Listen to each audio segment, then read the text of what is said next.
On l'appelle akuko en Yoruba. On l'appelle aussi herbe papillon. Bonjour les amis, bienvenue dans cette vidéo. Dans la vidéo d'aujourd'hui, on va voir une plante qui pousse à l'état sauvage. Elle est très présente en Afrique centrale, en Afrique de l'Ouest également. C'est une plante qui contient des alcaloïdes pyrolysidiques. Ça te dit peut-être quelque chose si tu es déjà intéressé et fasciné par le monde des plantes médicinales. Ces composants actifs-là, les alcaloïdes de la famille des pyrolysidines, sont des alcaloïdes qui sont hépatotoxiques, qui sont toxiques pour le foie. On le retrouve d'ailleurs notamment, on les retrouve dans les plantes comme la bourrache. Donc si tu vis en France ou en Europe, enfin Amérique du Nord et compagnie, tu sais que dans la médecine occidentale par exemple, on te déconseille souvent beaucoup de consommer de la bourrache dans une certaine quantité parce que voilà, c'est toxique pour le foie. Donc ces mêmes composants toxiques, on va dire, on va les retrouver également dans cette plante, l'héliotrope. Enfin, c'est une des héliotropes parce que les héliotropes, c'est quand même, voilà, on retrouve pas mal de plantes dans ce groupe-là. Donc, la plante, c'est les questions ici, c'est l'Heliotropium indicum. Donc, Heliotropium indicum, ça porte différents noms dans nos langues. En Afrique, en malinké, c'est pas mal utilisé au Mali, au Gabon, voilà, dans quelques pays d'Afrique de l'Ouest et centrale. Même si la plante est utilisée en médecine traditionnelle, elle est pas mal utilisée, notamment surtout pour traiter l'hypertension. Les femmes vont le prendre aussi en interne pour traiter certaines maladies, pour ses propriétés emménagogues, ça va réguler le cycle menstruel, ça va provoquer l'apparition des règles, etc. Mais je te déconseille de l'utiliser en ligne, à moins que ce soit un tradithérapeute vraiment expérimenté qui te donne des formules très précises. Autrement, ne la consomme pas de toi-même, d'autant plus que les alcaloïdes pyrolysidiques dont je t'ai parlé, on les retrouve en plus grande quantité dans les inflorescences, les fleurs si tu veux, on les retrouve aussi dans les graines de la plante, voilà. Certaines parties de la plante en contiennent beaucoup plus, notamment les jeunes feuilles par exemple. Dans les jeunes feuilles, on en retrouve beaucoup plus que dans les feuilles plus âgées. Tu vois, ce que je te recommande ici, c'est d'utiliser la plante en externe, parce qu'en externe, elle a pas mal de bénéfices. En médecine traditionnelle d'ailleurs chez nous, on va retrouver ses usages pour traiter certains dermatoses, surtout les dermatoses chez les enfants, par exemple l'eczéma, le psoriasis, la gale, certaines maladies de la peau. On peut appliquer directement les feuilles comme ça, la plante, ou une feuille d'infusion, ou faire un cataplasme de la plante entière, des feuilles de la plante par exemple, et de frotter sur les parties concernées. Bien sûr, tu peux faire un test d'allergie avant de l'utiliser. En Afrique, c'est une plante de la femme enceinte parce qu'on va l'utiliser pour calmer les nausées pendant la grossesse.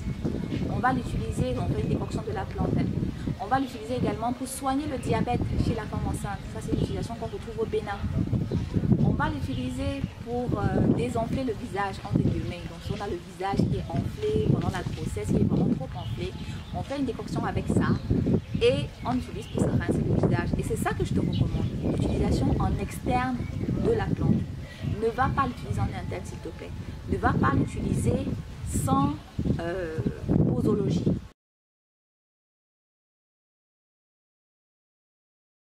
Trois choses à retenir à propos de l'akuko, du nonsiku, de l'herbe papillon.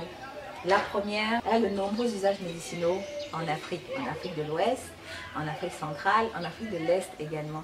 C'est une plante qui est sollicitée particulièrement dans le traitement de l'hypertension. Bien sûr, on va l'utiliser aussi pour traiter pas mal d'autres maladies que je ne vais pas citer ici. En deux, c'est une plante de la femme enceinte. J'en suis arrivée à cette conclusion parce que j'ai remarqué que dans différents pays d'Afrique, ça c'est après des études, des recherches, dans différents pays d'Afrique comme ça, d'Afrique de l'Ouest, Afrique centrale, on retrouve les usages de la plante par et chez la femme enceinte. Donc les tradipraticiens le donnent à la femme enceinte quand il y a des nausées chez la femme enceinte, quand il y a du diabète chez la femme enceinte, ça on va l'observer par exemple au Bénin. Donc on va donner aussi à la femme enceinte, ça c'est au Mali, en cas pour prévenir les fausses couches. Voilà, on va l'utiliser également pour, et ça c'est un usage assez curieux, pour désenfler le visage pendant la grossesse. Tu sais, quand on est enceinte, tu es peut-être concerné, je sais que la plupart des femmes sont concernées par ça. On a le visage qui gonfle, hein, c'est-à-dire on prend du poids de partout, jusqu'au niveau du visage. Et en fait, traditionnellement, en Afrique, au Mali, en Côte d'Ivoire, on fait une décoction de la plante. On laisse refroidir bien sûr. On l'utilise pour se rincer le visage avec 3 fois par jour. Là, il s'agit de la femme enceinte dont le visage est enflé pendant la grossesse. Et en 3, ce qu'il faut retenir avec cette plante-là, c'est que c'est une plante de la peau qui a prouvé son efficacité dans le traitement de certaines dermatoses. Pour eczéma, psoriasis, boutons. Vraiment, quand il y a des éruptions cutanées, des éruptions inflammatoires, d'ailleurs le jus de la plante, le jus des feuilles d'akouko a des propriétés antiseptiques et anti-inflammatoires. Donc on peut utiliser directement le jus de la feuille, des feuilles qui ont été pressées entre les doigts et on frotte directement sur la partie concernée. Bien sûr, on peut faire un test d'allergie 24 heures avant toute utilisation.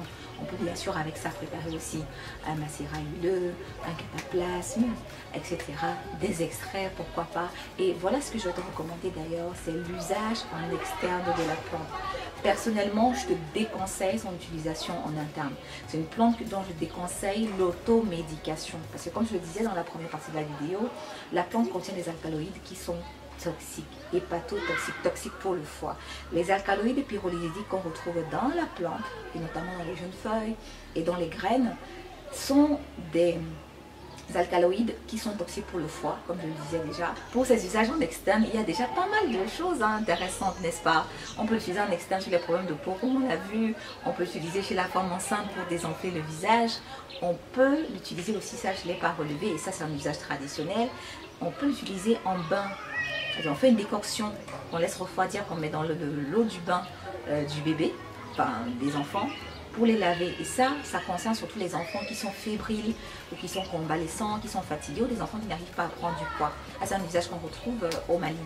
Voilà, donc ça c'était pour l'Heliotropium indicum, qu'on appelle aussi arbre papillon, non-sicou. Si tu rencontres la plante sur le terrain, surtout n'hésite pas à taguer African Beauty Herbs. Je te dis à très bientôt dans une nouvelle vidéo. On parlera bien entendu d'une autre plante de la beauté et du bien-être. Si cette vidéo t'a plu, n'hésite pas à la partager autour de toi. Partage-la au maximum pour que d'autres personnes aussi découvrent les plantes médicinales et leurs usages. Les plantes médicinales d'Afrique qui étaient utilisées autrefois par nos ancêtres. Et je te dis à très bientôt dans une autre vidéo et d'ici là, prends soin de toi.